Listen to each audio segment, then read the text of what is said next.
তখন কি হবে নবীজি বলেন, যখন আপনি দোয়া করেন আপনার মাথার কাছে ইনদা রাসিহি মালাকুন, আপনার মাথার কাছে একজন ফেরেশতা থাকে। সুবহানাল্লাহ বলেন। ফেরেশতার কাজ কি? তিনি বলেন মুআক্কালুন কুল্লামা দাআ লিআকিহি বিখাইরি ক্বালাল মালাকুল মুআক্কালু বিহি আমিন ওয়ালাকা মিসলি। আল্লাহ, এই লোকটা যে দোয়া করতেছে, তার ভাইয়ের জন্য দোয়া করতেছে, সেলিম ভাই, মিজান ভাই, রহিম ভাইয়ের দোয়া করতেছে, তাদের হজ করার তৌফিক দাও।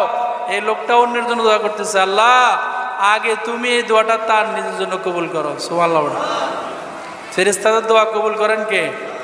তাদের কোনো গুনাহ আছে না। আপনি বলতেছেন সেলিম ভাইকে আল্লাহ হজ করার তৌফিক দাও, আর ফেরেশতা বলতেছে আল্লাহ যে দোয়া করে আগে তাকে হজ করার তৌফিক দাও। দোয়া কারটা কবুল হবে? ফেরেশতাদের টাকাটা, সেই সাথে আমারটাও দোয়া কবুল হয়ে যাবে। এটা হলো সহজ উপায়, কিন্তু আমরা কি এটা করি? আচ্ছা বুকে হাত দিয়ে বলেন তো, আজ পর্যন্ত কেউ এটা কইছেন আল্লাহ আমার দোকানে বেচা কিনা বেশি হোক, আমার পাশের দোকানদারের দোকানে বেচা কিনা বেশি হোক? কইছেন?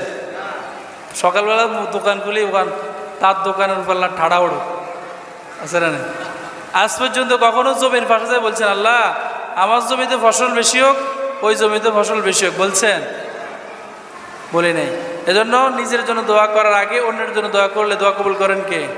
আল্লাহ তাআলা আমাদের সবার জন্য সবাইকে বেশি বেশি করে দোয়া করার তৌফিক দান করে বলুন আমিন। ওয়া আখির দাওয়ানা আনিল হামদুলিল্লাহি রাব্বিল আলামিন।